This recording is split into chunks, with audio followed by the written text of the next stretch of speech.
قل يا عبادي الذين أسرفوا على أنفسهم لا تقنطوا من رحمة الله. بسم الله الرحمن الرحيم. السلام عليكم ورحمة الله وبركاته.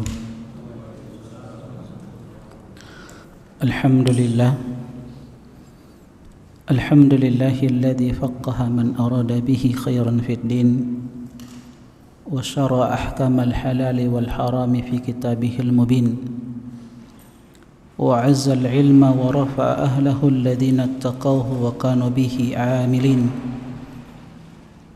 أشهد أن لا إله إلا الله وحده لا شريك له وبذلك أمرت وأنا من المسلمين. وأشهد أن محمدا عبده ورسوله الذي أرسى قواعد الشرع وبينها أحسن التبيين، صلى الله عليه وعلى آله وصحبه ومن سار على نهجه واستنى بسنته إلى يوم الدين. أما بعد، يا أيها الذين آمنوا اتقوا الله حق تقاته ولا تموتن إلا وأنتم مسلمون. Ma'asyiral muslimin, jamaah sekalian, ikhwani wa akhwati fillah, hafizani wa hafizakumullah. Alhamdulillah, kembali di tempat yang penuh berkah ini, di Masjid Darul Musyahadah, masjid yang sama-sama kita cintai. Kita melanjutkan kajian rutin kita dari pembahasan kitab Al-Jadid fi syarhi kitab Tauhid karya Syekh Sulaiman Al-Qur'awi rahimahullahu ta'ala. Kitab yang menjelaskan tentang kitab Tauhid yang ditulis oleh Syekhul Islam Al-Mujaddid Muhammad bin Abdul Wahhab rahimahullahu ta'ala. Dan alhamdulillah, pada pertemuan kita kali ini kita akan masuk pada bab yang ke-32 tentang firman Allah Subhanahu wa taala di dalam surat Al-Maidah ayat yang ke-23. Allahu Jalla wa Ala berfirman, wa 'alallahi fatawakkalu in kuntum mu'minin. Dan hanya kepada Allah hendaklah kalian bertawakal jika kalian betul-betul beriman kepadanya. Bab 32 ini, teman-teman sekalian rahimani wa rahimakumullah, berbicara tentang kewajiban untuk bertawakal kepada Allah Subhanahu wa taala. Dan bab yang ke-32 ini masih berbicara tentang al-ibadat al-qalbiyah, tentang ibadah-ibadah hati. Di bab-bab sebelumnya telah kita jelaskan tentang amalan hati, tentang cinta kepada Allah Subhanahu wa taala. Kemudian rasa takut kepada Allah Subhanahu wa taala. Nah, di malam yang berbahagia ini kita akan berbicara tentang amalan hati yang sangat agung, ibadah yang sangat agung. Bahkan kata para ulama, tawakal ini huwa nihayatu tahqiqit tauhid. Tawakal kepada Allah Subhanahu wa taala merupakan puncak penegakan tauhid kita kepadanya.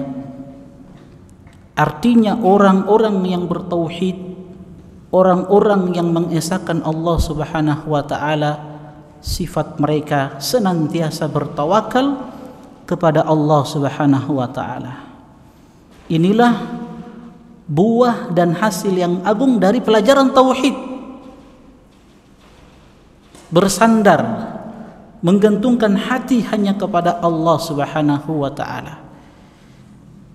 Dan teman-teman sekalian, hafizani wa hafizakumullah, banyaknya terjadi kesyirikan yang banyak terjadi, yang dilakukan oleh sebagian besar kaum muslimin. Ini berangkat dari satu perkara. Apa itu? ketergantungan hati kepada selain Allah Subhanahu wa taala, sebagaimana yang disebutkan oleh Imam Ibnu Qayyim rahimahullahu taala, fa asasu syirki wa qa'idatuhu allati buniyah 'alaiha at-ta'alluqu bi ghairillah. Pangkal dan pondasi yang terbangun di atasnya semua bentuk-bentuk kesyirikan, mau besarnya mau kecilnya, pada satu perkara, at-ta'alluqu bi ghairillah, karena hati yang bergantung kepada selain Allah Subhanahu wa taala. Maka ma'asyiral muslimin rahimani wa rahimakumullah, inti agama kita ini dibangun di atas ibadah yang agung ini, tawakal kepada Allah Subhanahu wa taala. Bahkan dia adalah separuh agama, sebagaimana yang disebutkan oleh sebagian ulama, at-tawakkulu nisfuddin. Tawakal ini adalah sebagian dari agama ini. Sebagiannya apa? Ibadah kita kepada Allah Subhanahu wa taala. Sebagaimana Allah Subhanahu wa taala sebutkan di dalam surat yang paling agung, inti dari Al-Qur'an. Surat apa itu? Surat Al-Fatihah. Dan ayat yang paling agung di dalam surat Al-Fatihah adalah ayat iyyaka na'budu wa iyyaka nasta'in. Hanya kepadamulah kami beribadah dan hanya kepadamulah kami memohon pertolongan, kami bertawakal. Ini kata Imam Ibnu Katsir rahimahullahu taala di dalam tafsirnya. Beliau sebutkan ayat yang pertama, iyyaka na'budu, hanya kepadamulah kami beribadah, kata beliau, tabarru'un minasyirki. Ini mengandung makna berlepas diri dari semua bentuk-bentuk kesyirikan.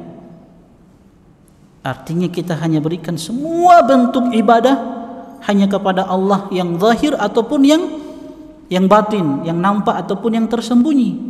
Semua bentuk-bentuk ibadah kita berikan kepada Allah Subhanahu wa taala. Wa tsani, adapun ayat setelahnya itu, wa iyyaka nasta'in, dan hanya kepadamulah kami memohon pertolongan, hanya kepadamulah kami bertawakal ya Allah. Kata beliau, tabarru'un minal hauli wal quwwati. Ini mengandung makna berlepas diri dari usaha dan kekuatan diri kita. Wat tafwidu ila Allah azza wa jalla. Dan di dalam ayat yang mulia ini terdapat penyerahan semua urusan hanya kepada Allah Subhanahu wa taala.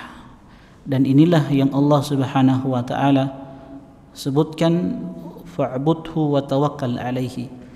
Maka hanya kepada Dia Allah Subhanahu wa taala kalian beribadah, dan hanya kepada Dialah kalian bertawakal. Dan masih banyak lagi ayat-ayat di dalam Al-Qur'an dan di dalam hadis-hadis Nabi sallallahu alaihi wasallam yang menyebutkan tentang perintah untuk bertawakal kepada Allah Subhanahu wa taala. Allah berfirman dalam surat Hud ayat yang ke-88, alaihi tawakkaltu wa ilaihi unib. Hanya kepada Allah Subhanahu wa taala aku bertawakal, berserah diri, menggantungkan hati, menyerahkan semua urusanku, dan hanya kepada Allah Subhanahu wa taala aku kembali.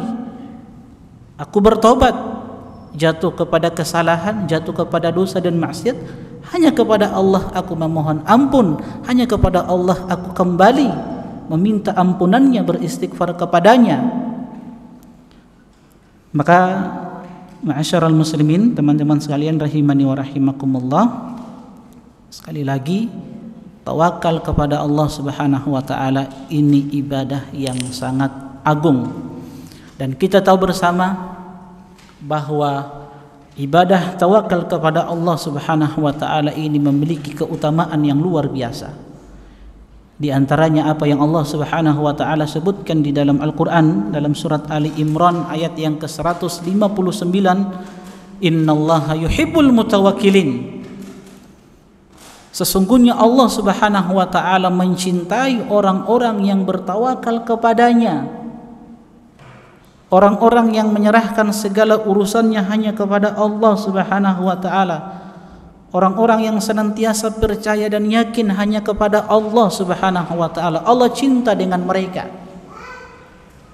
Jadi menyandarkan semua urusan hanya kepada Allah, menggantungkan harapan kita hanya kepada Allah, ini bisa mendatangkan cinta Allah Subhanahu wa taala. Dan ini tidak bisa dimiliki kecuali bagi orang-orang yang bertauhid, mengenal tauhid rububiyah, uluhiyah, asma dan sifatnya. Makanya Imam Abu Zakaria Yahya bin Mu'adz Ar-Razi rahimahullahu taala, salah seorang ulama ahlu sunnah wal jamaah yang beliau hidup pada abad ketiga Hijriyah, dan Imam Az-Zahabi rahimahullahu taala ketika mengomentari beliau ini, orang ini, beliau mengatakan ini salah satu ulama yang besar yang memiliki mau'idhah, mawa'id, nasihat-nasihat dan ungkapan-ungkapan yang terpuji. Salah satu nasihat yang masyhur yang beliau ucapkan rahimahullahu taala, kata beliau, "Thalathu khisalin min sifatil awliya." Ada 3 sifat yang merupakan kriteria wali-wali Allah Subhanahu wa taala. Apa saja sifat-sifat tersebut? Pertama, kata beliau, "Athiqatu billahi fi kulli syai."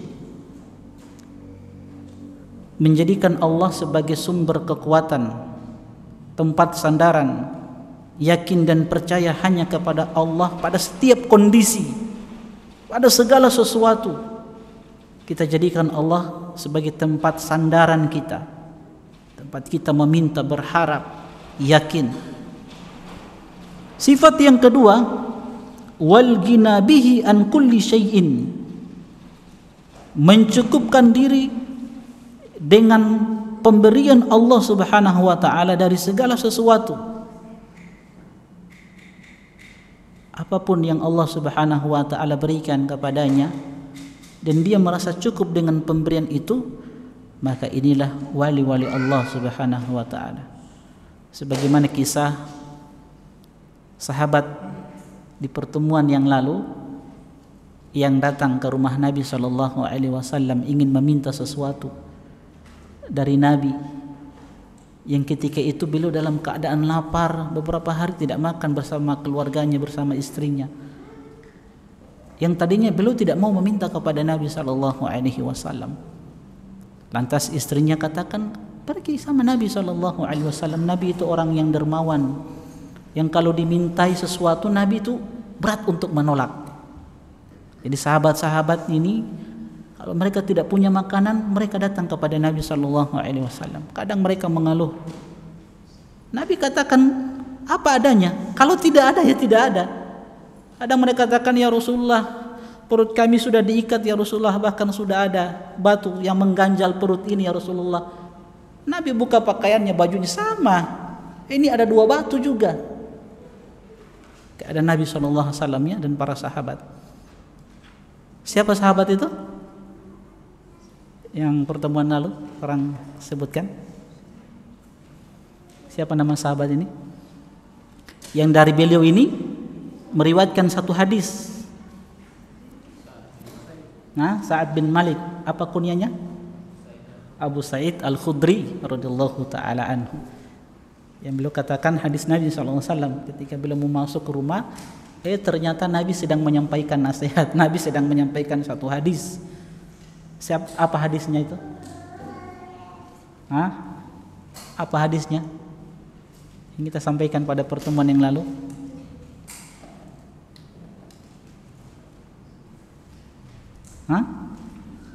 Ada yang hafal hadisnya? Terjemahannya saja. Hadisnya apa? Ini kemuliaan seorang muslim ini. Iya, apa punya redaksinya bagaimana? Wa man yasta'fif yu'affihullah. Siapa yang menjaga kehormatannya untuk tidak meminta-minta, maka Allah akan muliakan dia. Wa man yastakni yuknihullah. Siapa yang merasa cukup, maka Allah akan cukupkan dirinya dengan Allah Subhanahu wa taala.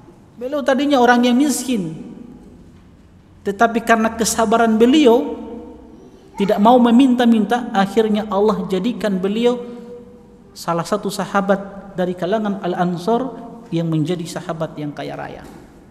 Tadinya miskin ya, kemudian Allah rubah kehidupan beliau jadi orang kaya. Karena apa? Bersandar hanya kepada Allah Subhanahu wa ta'ala. Itu sifat yang keberapa? Kedua dari kriteria aulia, kekasih-kekasih Allah Subhanahu wa ta'ala. Sifat yang ketiga, warruju ilaihi fi kulli syai'in. Sifat dari kekasih-kekasih Allah Subhanahu wa ta'ala selalu kembali pasrah kepada Allah Subhanahu wa ta'ala dalam setiap kondisi. Fi kulli syai' itu dalam setiap keadaan dia selalu pasrah kembali hanya kepada Allah Subhanahu wa ta'ala. Jadi ini keutamaan pertama. Apa keutamaan pertama? Bagi orang-orang yang senantiasa bertawakal kepada Allah, bisa mendatangkan cinta Allah Subhanahu wa ta'ala. Bahkan dia akan menjadi kekasih dari kekasih-kekasih Allah, aulia. Keutamaan yang kedua, hadis yang masyhur yang pernah kita pelajari di awal-awal bab 3 atau bab 4 tentang keutamaan orang yang masuk ke dalam surga tanpa hisab dan tanpa azab, langsung masuk surga. Tidak ada hisab lagi, tidak ada azab lagi. 70.000 orang yang Nabi kabarkan masuk surga tanpa hisab dan tanpa azab. Apa saja sifat mereka? Humul ladzina la yastarqun. Mereka ini orang-orang yang tidak meminta ruqyah. Wala yatatayyarun. Mereka tidak mengaitkan nasib sial dengan sesuatu yang mereka lihat, mereka dengar. Tatayyur yang pernah kita bahas. Jadi pertama mereka apa? Tidak meminta ruqyah. Wala yatatayyarun, mereka tidak bertatayyur, tidak mengaitkan peristiwa-peristiwa yang terjadi di bumi ini dengan sesuatu yang tidak ditetapkan oleh Allah Subhanahu wa ta'ala. Ada video yang saya lihat di YouTube, seseorang yang Masya Allah poligami, istrinya 3. Ketika ditanya, masih mau menambah ini? Dibilang apa? Ya, dia pernah menikah punya 4. Cuman katanya ketika saya menikah yang keempat, usaha saya sudah mulai bangkrut, turun. Akhirnya saya ceraikan sampai istri ini yang keempat ini. Saya bertahan dengan yang 3 ini, dan ternyata 3 ini hasil saya mulai membaik, usaha Masya Allah. Ini namanya apa? Hah? Namanya apa ini? Tatayyur ini, tidak boleh. Makanya dia tidak mau bertambah lagi yang keempat. Kalau bertambah yang keempat dia bilang sial. Nah, dia bertahan ke 3, Insya Allah. Artinya 3 itu luar biasa ya. Jangan kan 3, dapat 2 saja ya, Masya Allah, sebahagianya luar biasa. Aduh, karena menikah itu kan ada sakinah, ada ketenangan, litaskunu ilaiha, agar kalian mendapatkan sakinah, ketenangan. Jadi berumah tangga itu mendapat sakinah, ketenangan. Itu tujuan pernikahan, untuk bagaimana orang tenang di dalam rumah tangga, bahagia dengan pasangan. Jadi kalau mau menikah yang kedua kalinya harus lebih tenang lagi, lebih bahagia lagi. Kalau nikah yang kedua kali amburadul, berarti tidak terwujud tujuan dari pernikahan itu. Lebih baik tidak usah batahanjo dengan yang satu. Tapi kalau istri kasih, alhamdulillah, langsung eksekusi.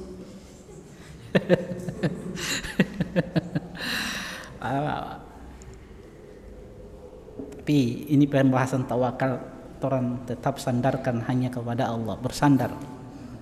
Gantungkan harapan kita hanya kepada Allah Subhanahu wa ta'ala dengan menempuh sebab-sebabnya. Ya, nanti insyaallah orang jelaskan nanti. Jadi humul ladina la yastarqun, mereka ini tidak meminta ruqyah. tidak bertatayur, wala yaktawun, tidak menggunakan kai sebagai pengobatan. Kemudian yang keempat, wa ala rabbihim yatawakkalun, dan hanya kepada Rabb mereka ini senantiasa bertawakal. 3 sifat ini terkumpul pada ini. Sifat yang pertama ini, yang terakhir ini, bertawakal. Mereka tidak bertatayur, mereka tidak menggunakan kai untuk pengobatan, dan mereka tidak meminta ruqyah. Karena apa? Karena sifat yang terakhir ini, karena kuatnya tawakal mereka kepada Allah. Walaupun meminta ruqyah itu boleh-boleh saja. Menggunakan pengobatan dengan kai itu boleh. Cuma antum tidak dapat keutamaan apa? Masuk surga tanpa hisab dan tanpa azab. Sehingganya mereka tinggalkan 3 ini. Ya. Karena apa? Kuatnya tawakal mereka kepada Allah Subhanahu wa taala. Jadi itu keutamaannya orang-orang yang betul-betul bertawakal kepada Allah, itu akan mendapatkan keutamaan yang besar ini, masuk surga tanpa hisab dan tanpa azab. Allahu Akbar. Masuk surga saja itu sudah luar biasa, walaupun melewati perjalanan yang panjang dari hari kebangkitan, padang mahsyar, ya, kontoro, ada mizan, kemudian kontoro yang kita akan lewati, lantas di depan kita surga. Masuk surga itu sudah luar biasa, ya. Selamat dari jembatan yang terbentang di atas neraka jahanam, wal'iyadzubillah, itu sebuah kenikmatan. Selamat dari kontoro itu sebuah kebahagiaan masuk surga. Tapi ini masuk surga tanpa hisab dan tanpa azab, luar biasa. Bahagia. Makanya kata Nabi SAW, man yadkhulu jannah yan'am. Kalau sudah masuk surga, Allah Akbar, semua kenikmatan dia dapatkan. Dari kenikmatan surga, kita diberikan pasangan-pasangan yang apa? Mutahharatun walahum fiha azwajum mutahhara. Bagi orang-orang yang bertauhid, bagi orang-orang yang senantiasa bertawakal kepada Allah, mereka diberikan apa? Pasangan-pasangan yang disucikan, yang dibersihkan. Jadi istri-istri mereka, istri-istri yang disucikan. Disucikan dari apa? Dari fisik mereka, tubuh mereka, tidak ada haid, tidak ada nifas, tidak ada air kencing, tidak ada bau ketiak, tidak ada sesuatu yang kita tidak sukai dari kotoran-kotoran manusia. Itu tidak ada pada mereka, istri-istri yang ada di surga. Kemudian dibersihkan dari apa? Dari akhlak, hati mereka tidak ada hasad, dengki terhadap suami, benci terhadap suami, marah-marah sama suami, cemburu sama suami. Kalau di dunia kan baru bajapre dengan teman sekantor perempuan, iso bersuudzon dia, berburusangka, iso bahugal poli, langsung berburusangka sama apa? Suami. Padahal cuma apa? Bajapre, masalah apa? Mungkin ada masalah pekerjaan di kantor dengan teman perempuan. Akhirnya dia buka HP, apalagi WA tidak ada DP password. Kan ada suami-suami yang DP WA dikasih password toh. Nah, itu kalau pakai password begitu hati-hati ummahat. Ada sesuatu yang disembunyikan itu. Kalau di dunia orang cemburu, di akhirat nanti, di surga nanti tidak ada lagi kecemburuan. Semua kenikmatan yang didapatkan. Sama dengan perempuan-perempuan yang beriman. Perempuan-perempuan yang beriman sama. Dapat suami-suami yang disucikan juga, dibersihkan. Dari dua sisi tadi. Dari kotorannya, fisiknya, tubuhnya, ya, tidak ada BAB-nya, tidak ada apa lagi, pokoknya kotoran-kotoran yang ada pada suami. Tidak ada penyakit-penyakit, kukudu tidak ada. Baru yang suami di dunia yang kalu-kaluhe itu tidak ada di akhirat. Tahu kalu-kaluhe? Suami yang kalu-kaluhe tahu? Suami yang tidak menjaga penampilan di hadapan istri. Pokoknya acak-acakan di hadapan istri, itu suami kalu-kaluhe. Banyak orang begitu ya, kalau yang so menikah tahu pengol, apalagi so ada anak ampa 5, pengol le mau ba style di hadapan istri. Sudah aja, so pernah le. Taib teraitan dulu ya. Sallallahu Nabi Muhammad wa ala alihi wasallam. Ma'asyiral muslimin, Jemaah sekalian, ikhwani wa akhwati fillah, hafizani wa hafizakumullah. Keutamaan selanjutnya dari keutamaan bertawakal kepada Allah Subhanahu wa taala,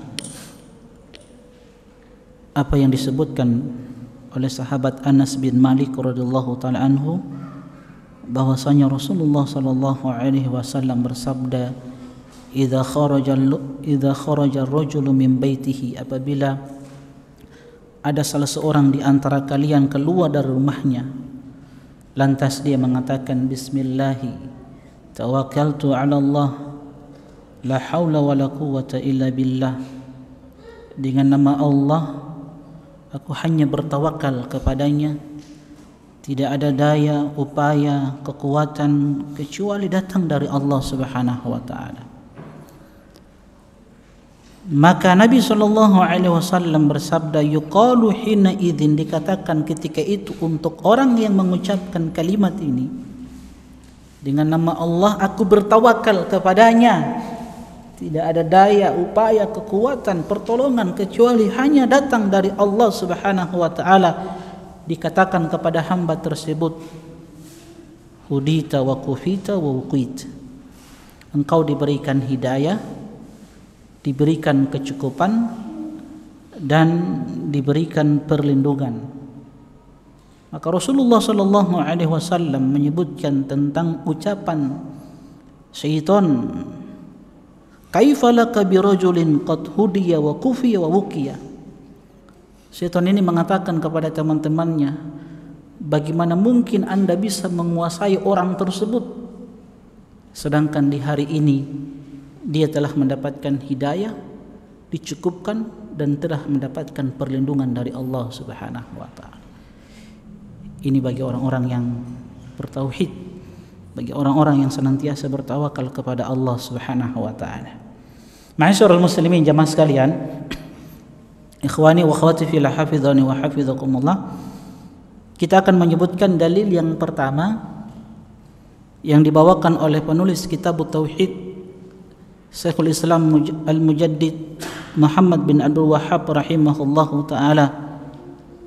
Beliau menyebutkan dalam surat Al-Maidah ayat yang ke-23, wa 'alallahi fatawakkalu in kuntum mu'minin.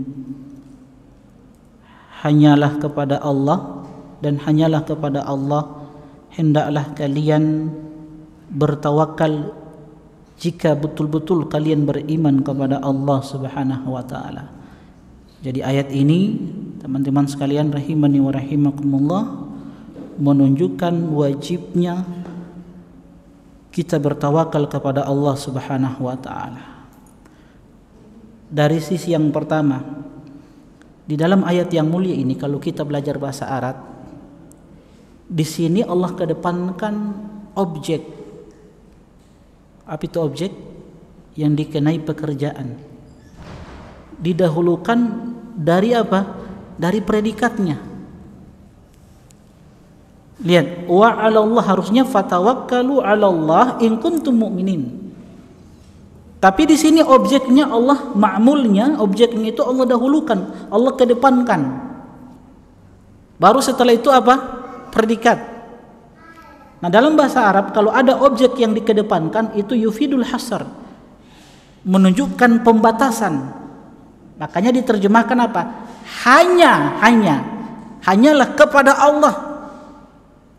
Hanya Dia satu-satunya hendaklah kalian bertawakal. In kuntum mu'minin, kalau kalian betul-betul beriman kepada Allah Subhanahu wa taala.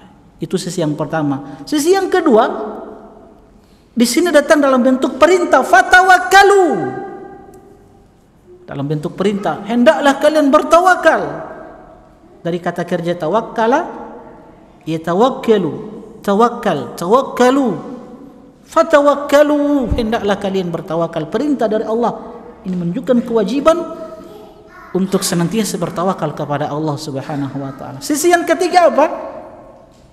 Allah akhiri dengan apa? In kuntum mu'minin. Kalau betul-betul kalian beriman kepada Allah Subhanahu wa taala. Allah kaitkan tawakal itu dengan keimanan. Sehingganya faedah yang bisa kita ambil dari ayat yang mulia ini, tawakal ini merupakan syarat keimanan. Ini orang-orang yang bertawakal kepada Allah, itulah orang-orang yang beriman. Paham ya? Dari tiga sisi ini, sehingganya para ulama menyebutkan wajibnya seseorang itu bertawakal, bersandar kepada Allah Subhanahu wa taala. Nah, teman-teman sekalian rahimani wa rahimakumullah, kita baca apa yang disebutkan oleh Syekh Sulaiman Al-Qara'awi berkaitan dengan ayat yang mulia ini. Kata beliau di halaman 408. Yang punya buku silakan buka halaman 408. Ya, alhamdulillah ya. Bisa dikatakan ada 75% ada ini. Ya, bawa kitab semua ya. Alhamdulillah. Yang belum bawa kitab mungkin belum dengar ceramah saya. Sering saya ulang itu ceramah toh. Ya, pentingnya bawa buku di dalam majelis ilmu. Ya, penting. Sering saya ulang ini ceramah ini. 408 antum buka kitabnya. Kata Syekh Sulaiman Al-Qara'awi berkaitan dengan ayat yang mulia ini, kata beliau, Allah Subhanahu wa taala mengabarkan kepada kita bahwa dua orang laki-laki mukmin dari Bani Israel telah menasihati kaum mereka dan meminta mereka agar masuk ke dalam Baitul Maqdis, dan mereka berdua menjanjikan kemenangan kepada mereka jika mereka memasukinya. Tapi teman-teman sekalian rahimani wa rahimakumullah, jadi ayat ini berkaitan dengan kisah Nabi Musa alaihissalam dengan kaumnya Bani Israel, yang ketika Nabi Musa alaihissalam dengan kaumnya Bani Israel meninggalkan Mesir menuju negeri Palestina. Sebelum mereka masuk ke Mesir, ke negeri Palestina, Musa alaihissalam berkata kepada mereka Bani Israel agar hendaklah kalian masuk ke dalam negeri tersebut. Dan ini Allah Subhanahu wa taala berikan di dalam surat Al-Maidah ayat yang ke-21, ya qaumi udkhulul ardal muqaddasah allati kataballahu lakum wa la tartaddu ala adbarikum fatanqalibu khasirin. Musa berkata kepada kaumnya Bani Israel, wahai kaumku, udkhulul ardal muqaddasah, hendaklah kalian masuk ke negeri ini, ke kota Palestina, allati kataballahu lakum, sesuatu yang telah ditetapkan oleh Allah untuk kalian, wala tartaddu ala adbarikum, dan jangan kalian berpaling meninggalkan negeri Palestina ini karena takut terhadap musuh yang ada di dalamnya. Kalau kalian melakukan itu, fatanqalibu khasirin, maka kalian menjadi orang-orang yang merugi. Nah, teman-teman sekalian rahimani wa rahimakumullah, ternyata kaumnya Nabi Musa alaihissalam tidak mau masuk negeri Palestina ketika itu karena di dalamnya ada satu kaum yang jabarin, yang kejam, yang lagi kuat mereka ini. Sehingga mereka katakan kepada Nabi Musa, qalu ya Musa, di ayat yang ke-22, mereka berkata kepada Musa, inna fiha qauman jabarin, sesungguhnya di dalam negeri tersebut, negeri Palestina, ada satu kaum jabarin. Jabarin itu orang-orang yang kuat, lagi kejam, sombong mereka ini. Wa inna lan nadkhulaha hatta yakhruju minha, kami tidak akan masuk ke negeri tersebut sampai mereka ini, orang-orang yang kuat yang kejam ini, meninggalkan negeri Palestina. Fa in yakhruju minha fa inna dakhilun, kalau mereka keluar meninggalkan Palestina, kita akan masuk ke dalamnya. Artinya mereka ini membangkang terhadap apa? Perintah siapa? Nabi Musa alaihissalam. Nabi perintahkan untuk Musa alaihissalam perintahkan untuk masuk ke dalamnya. Lantas dari kaum Bani Israel ada dua orang yang soleh. Dua orang yang soleh. Dua orang ini yang mengatakan kepada kaumnya Nabi Musa alaihissalam yang tadi di ayat ini yang untuk melihat di halaman 407 itu. Qala rajulani minal ladzina yakhafuna an'ama Allahu 'alaihima udkhulu 'alaihimul baba. Berkata dua orang laki-laki di antara mereka dari kaum Bani Israel, yang mereka ini orang yang bertakwa, yakhafun an'ama Allahu 'alaihima, yang telah diberikan nikmat oleh Allah Subhanahu wa taala kepada keduanya. Ini para ahli tafsir mengatakan, di antaranya Imam At-Tabari, nikmat yang Allah berikan kepada dua orang yang soleh ini dari kaum Bani Israel, kaumnya Nabi Musa alaihissalam. Ada yang mengatakan diberikan nikmat berupa keyakinan, keimanan, tawakal kepada Allah, sehingganya mereka berdua mengatakan, masuklah ke negeri tersebut, kita akan memerangi mereka dan kita akan mendapatkan apa? Kemenangan.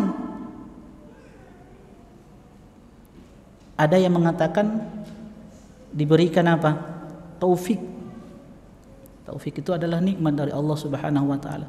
Ada pula yang mengatakan nikmat yang Allah berikan kepada dua orang tersebut, dua orang yang soleh ini, adalah kalimat-kalimat hikmah, ungkapan-ungkapan, nasihat-nasihat yang bijaksana.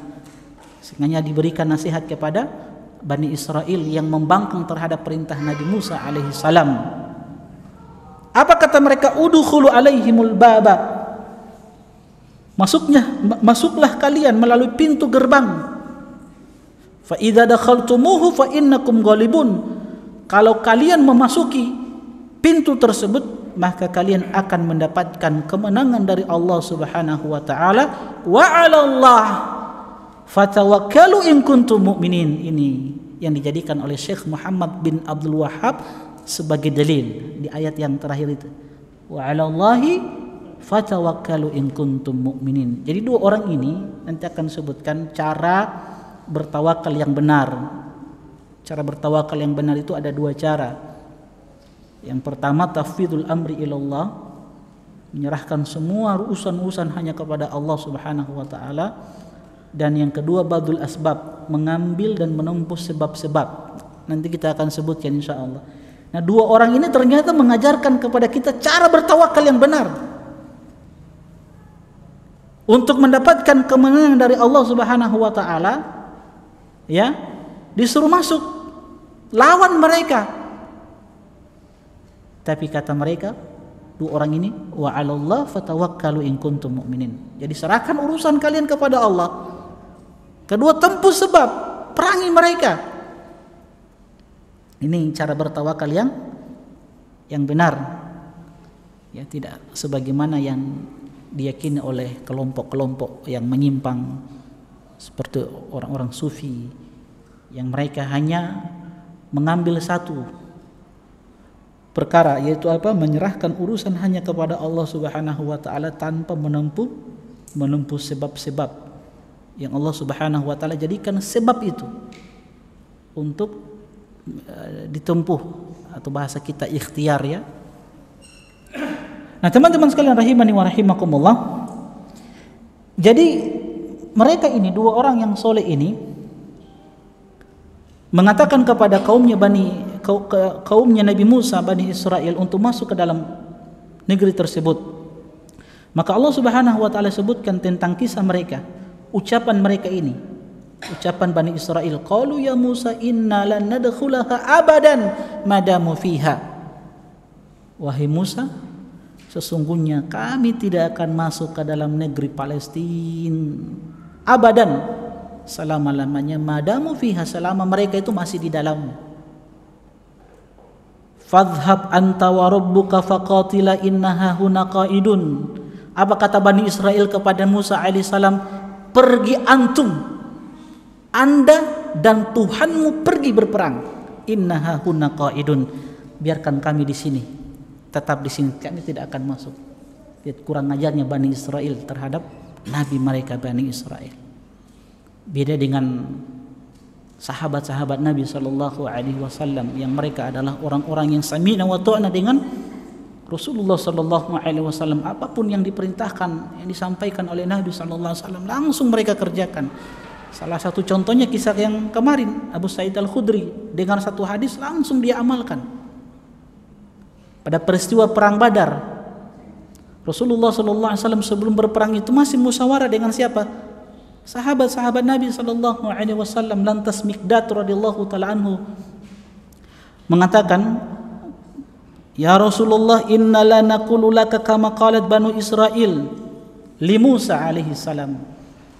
Nabi SAW ingin bermusyawarah dengan sahabat-sahabat. Lantas Miqdad ini radhiyallahu taala anhu mengatakan, "Ya Rasulullah, wahai utusan Allah, kami tidak akan mengucapkan ucapan sebagaimana ucapan yang diucapkan oleh Bani Israel kepada Musa alaihissalam. Kalaupun engkau membawa kami ke dasar laut, kami akan ikuti. Kami tidak akan ucapkan sebagaimana ucapan Bani Israel kepada Musa alaihissalam, yang mereka mengatakan, idhab anta wa rabbuka faqatila, pergi engkau Musa dengan Tuhanmu, silakan pergi berperang, innaha huna qa'idun. Tapi kami akan mengatakan kepadamu, idhab anta wa rabbuka faqatila inna ma'akum muqatilun. Kita akan katakan kepadamu, wahai Muhammad, pergi engkau dan Rabbmu berperang dan kami ikut berperang bersama kalian. Ini hebatnya sahabat-sahabat Nabi sallallahu alaihi wasallam, ketundukan mereka terhadap Rasulullah sallallahu alaihi wasallam. Makanya sangat-sangat merugi orang-orang yang mencela para sahabat, yang meremehkan para sahabat, manusia-manusia terbaik yang telah mengorbankan harta jiwa mereka untuk membela agama Rasulullah sallallahu alaihi wasallam. Merugi orang-orang seperti itu, yang merendahkan, yang mencaci maki sahabat-sahabat, bahkan mengkafirkan wal iyadu billah. Sungguh mereka orang-orang yang merugi. Maka Miqdad, Abdullah bin Mas'ud radhiyallahu anhu, dengan ucapan Miqdad ini beliau mengatakan, aku melihat fara'aitun nabiyya sallallahu alaihi wasallam asraqa wajhuhu wa sarrahu. Aku melihat Nabi itu gembira, wajah beliau berseri-seri dengan ucapan siapa? Miqdad radhiyallahu taala anhu, yang beliau mengatakan, kami akan bersamamu wahai Rasulullah, ikut berperang bersamamu dalam perang Badar. Beda dengan siapa? Dengan ucapan Bani Israel yang mereka suka membangkang kepada Nabi mereka. Kecuali segelintir orang, di antaranya 2 orang yang soleh yang Allah Subhanahu wa taala sebutkan. Dan 2 orang soleh ini para ulama mengatakan 2 orang soleh ini adalah Yusha bin Nun dan Kalib bin Yufanna. Ada yang mengatakan Yafanna, ada yang mengatakan Yufanna. Yusha bin Nun dan Kalib bin Yufanna.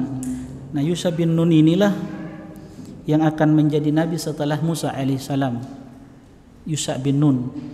Yusha bin Nun ini yang menjadi nabi setelah Nabi Musa alaihissalam meninggal. Dia menjadi nabi yang dia satu-satunya nabi yang Allah Subhanahu wa taala hentikan matahari karena permintaan dia untuk berperang.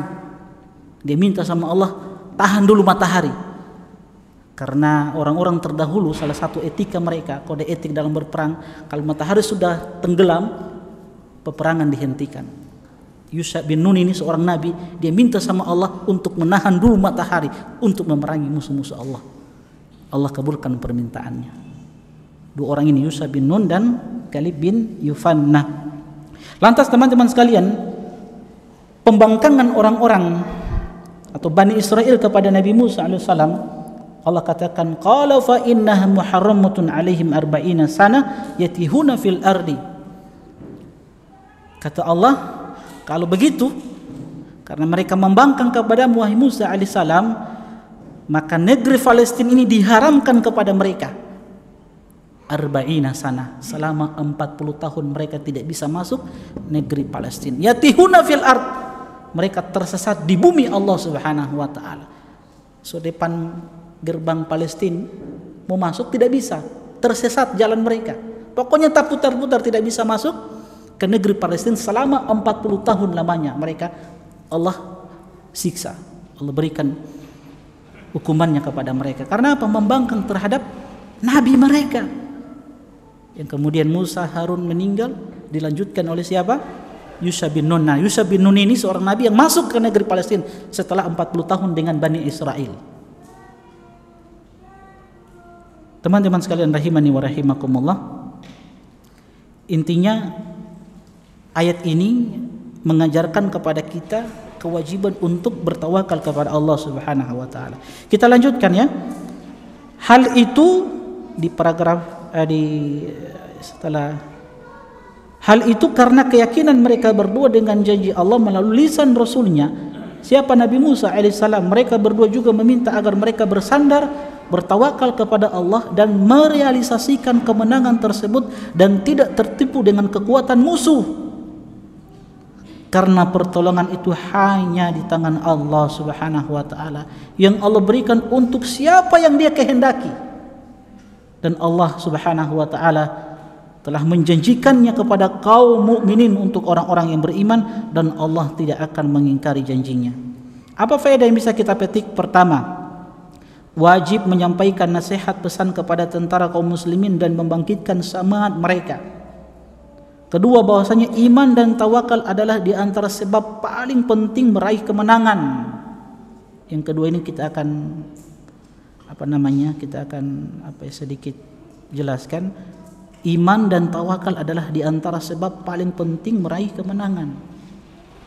Iman dan tawakal. Iman dan tawakal. Intinya tauhid. Karena ini bagian dari tauhid. Kemenangan itu Allah berikan bagi orang-orang yang kuat keimanannya, tawakalnya, tauhidnya. Banyak contoh-contohnya, banyak sekali contoh-contohnya. Contoh yang paling sering kita sampaikan peristiwa perang Badar kan, jumlah kaum muslimin yang hanya 300-an dengan kaum musyrikin yang 1000 dengan persenjataan yang lengkap luar biasa. Tapi Allah berikan kemenangan untuk orang-orang beriman. Kenapa? Karena tauhid keimanan mereka. Makanya saya sering sampaikan, tauhid ini sumber kekuatan kaum muslimin, sumber pertolongan dari Allah Subhanahu wa taala. Kalau ingin jaya, ingin kuat kaum muslimin, kuatkan tauhid, esakan Allah Subhanahu wa taala, maka Allah akan berikan pertolongan kepada kalian. Dan banyak sekali dalil-dalilnya yang disebutkan oleh Allah dan Rasulnya sallallahu alaihi wasallam. Yang ketiga, tawakal adalah syarat sah keimanan. Tawakal adalah syarat sah keimanan. Dia bagian dari keimanan. Tawakal kepada Allah adalah suatu kewajiban dan tidak boleh tercurah kepada selain Allah Subhanahu wa taala. Nah, sekarang teman-teman sekalian, bagaimana cara bertawakal yang benar kepada Allah Subhanahu wa taala supaya tidak keliru? Karena apa? Karena tawakal ini adalah syarat keimanan. Sehingga tidak boleh tawakal itu keliru, salah. Sebagaimana kelompok-kelompok yang menyimpang seperti orang-orang sufi yang mereka hanya bersandar kepada Allah dan tidak menempuh sebab. Banyak kita dapati orang-orang yang punya semangat berdakwah, keluarganya, istri, anaknya ditinggalkan tanpa ada yang diberikan kepadanya.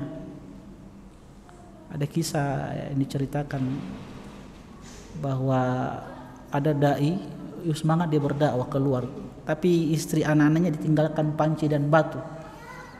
Dia bilang, pokoknya masak saja dengan batu, nanti Allah yang akan menjadikan batu itu menjadi nasi, yang makanan yang enak. Iya, orang-orang seperti itu yang keliru tawakal mereka kepada Allah. Ada Allah, jangan takut. Ya. Ini merusak dalil-dalil yang ada dan kaidah-kaidah yang dibangun oleh para ulama tentang bertawakal kepada Allah Subhanahu wa taala. Bahwa tawakal itu yang benar harus ada dua perkara. Apa yang pertama yang tadi kita sebutkan, gantungkan hati hanya kepada Allah Subhanahu wa taala. Menyerahkan urusan sepenuhnya hanya kepada Allah Subhanahu wa taala. Semua bentuk urusan kita, mau urusan dunia, mau urusan akhirat, serahkan hanya kepada Allah Subhanahu wa taala. Dan perkara yang pertama ini, tafwidul amri ilallah, harus terkumpul padanya dua perkara. Yang pertama ini menggantungkan dan menyerahkan semua bentuk urusan dunia dan akhirat hanya kepada Allah. Harus ada dua perkara yang harus terkumpul padanya. Apa dua perkara tersebut? Yang pertama, athiqatu billah, kepercayaan, keyakinan kita hanya kepada Allah Subhanahu wa taala. Dan ini hasil dan buah dari tauhid rububiyah yang kita pelajari. Athiqatu billah, keyakinan yang kuat, kepercayaan kita hanya kepada Allah Subhanahu wa taala. Ini buah dari apa? Tauhid rububiyah. Kenapa kita katakan keyakinan kita, kepercayaan kita hanya kepada Allah merupakan hasil dan buah dari tauhid rububiyah?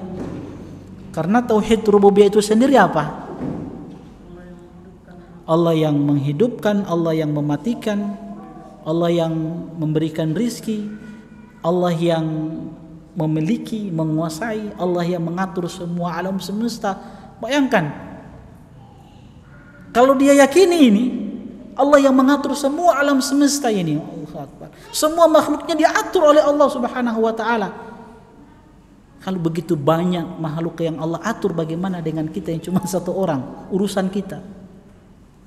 Makanya dia yakin, dia percaya kepada Allah Subhanahu wa taala. Itulah yang dikatakan oleh Imam Al-Hasan Al-Basri yang pernah kita sampaikan.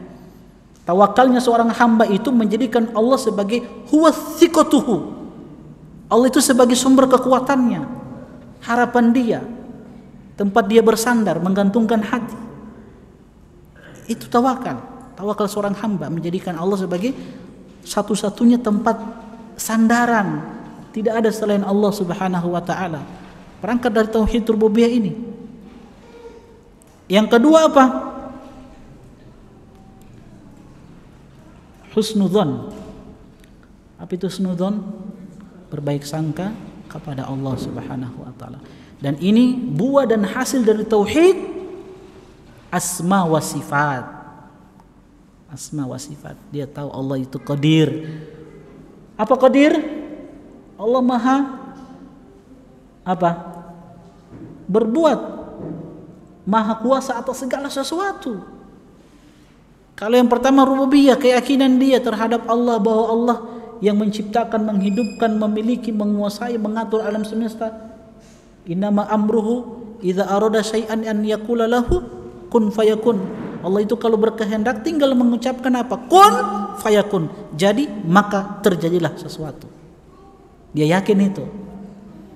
Ya. Kalau yang kedua ini husnudzon, berbaik sangka kepada Allah Subhanahu wa taala, ini buah dari apa? Tauhid asma wa sifat. Allah qadir, Allah alim, maha mengetahui apa yang dia perbuat, apa yang dia harapkan, apa yang dia inginkan, Allah sudah tahu. Beda dengan kelompok-kelompok yang menyimpang, Qadariyah, orang tidak bisa terapkan ini tawakal yang benar kepada Allah Subhanahu wa taala. Ya, orang-orang filsafat yang orang katakan Allah tidak mengetahui perkara-perkara secara detail. Orang-orang Qadariyah mengatakan Allah mengetahui sesuatu ketika sesuatu itu sudah terjadi. Orang tidak bisa bertawakal dengan tawakal yang benar. Hanya orang yang betul-betul memiliki akidah yang benar, Ahlus Sunnah wal Jamaah, yang mengikuti pemahaman para sahabat Nabi SAW di dalam menjelaskan Al-Quran, Sunnah Nabi, menjelaskan akidah yang benar. Hanya Ahlus Sunnah wal Jamaah yang bisa memahami tawakal yang benar. Allah Qadir, Allah Alim, ya, sehingga mereka tidak apa? Berburuk sangka kepada Allah. Karena apa? Karena orang tahu, orang-orang yang bertauhid tahu itu bahwa Allah yang menakdirkan kebaikan dan keburukan. Paham ya? Yang pertama ini harus apa? Ada thiqah dan husnudzan. Nah, yang kedua, perkara yang kedua supaya tawakal kita benar harus apa? Badul asbab. Menempuh apa? Sebab-sebab. Menempuh sebab-sebab. Dan antum tahu kan bersama sudah merupakan sunnatullah. Yang kedua apa? Badul asbab. Menempuh sebab-sebab. Ada sebab-sebab yang zahir yang memang Allah tetapkan itu sebagai sebab.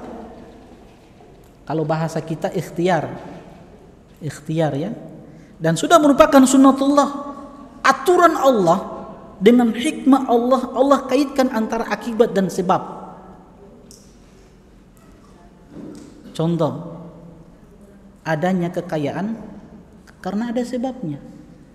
Orang pintar karena ada sebabnya. Adanya keturunan, antum punya anak, ada sebabnya. Kan begitu?